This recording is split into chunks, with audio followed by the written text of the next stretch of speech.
మహాకుంభమేళాలో అఘోరాలు నాగసాధువుల సందడి సాగుతోంది. ఒక్కసారిగా గుంపులుగా వస్తున్నారు, ఒక్కసారిగా మాయమైపోతున్నారు. అఘోరాలు నాగసాధువులకు మాయమయ్యే శక్తి ఉందా? ఎక్కడి నుంచి వస్తున్నారు? ఎలా వెళ్ళిపోతున్నారు? Watch this hour AP special story.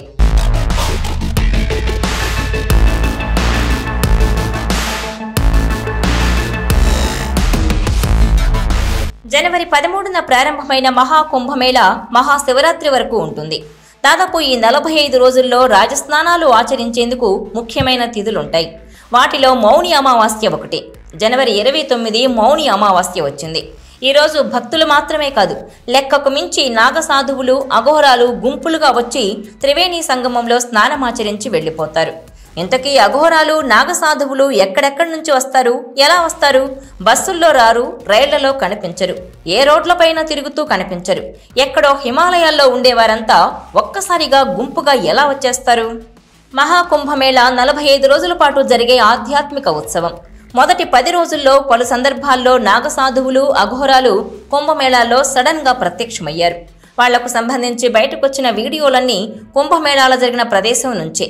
కానీ ఏ రోడ్డు మీదో వాహనంలోనో కాదు, ఎక్కడో హిమాలయాల్లో ఉంటూ నిత్యం భగవంతుడి ఆరాధనలో ఉండే వీరంతా మరి ఎలా వస్తున్నారు?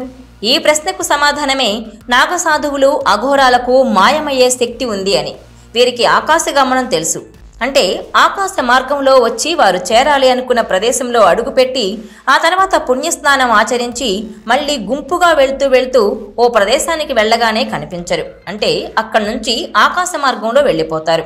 స్కంద పురాణం, వరాహ పురాణంలో ఆకాశ గమనం గురించి స్పష్టంగా ఉంది. అంటే వీరి ప్రయాణం మొత్తం ఆకాశ మార్గంలోనే సాగుతుంది. వారి శక్తి అలాంటిది. ఇలా మొదట ఆకాశ గమనం చేసింది నారదుడు.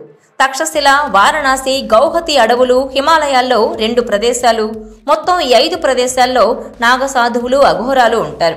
వాళ్ళకి ఎలాంటి ఫోన్లు, సమాచారం అందించుకునే సదుపాయాలుండవు. కానీ ఒకరి నుంచి మరొకరికి, ఓ ప్రాంతం నుంచి మరో ప్రాంతానికి సమాచారం చాలా సులభంగా చేర్చుకుంటారు. ఒకరి నుంచి మరొకరు సమాచారం తెలుసుకుని ఓ చోట చేరిపోతారు. అఘోరాలకు 5 విభాగాలున్నాయి. ప్రతి విభాగానికి కొన్ని నియమాలుంటాయి. మీరు ఏ విభాగంలో చేరాలి అనుకున్నా అందుకు తగిన నియమాలు పాటించాల్సిందే. గురువు ఆజ్ఞను పాటించాల్సిందే. ఎవరంటే వాళ్ళు వెళ్ళి అఘోరాగా మారే అవకాశం ఉండదు. తక్షశిల విభాగంలో ఒకప్పుడు అఘోరాగా మారేందుకు వెళ్లిన వ్యక్తిని శూలంపై కూర్చోమన్నారు గురువు. ఏళ్ల తరబడి శూలంపైనే ఉండిపోయాడాయన.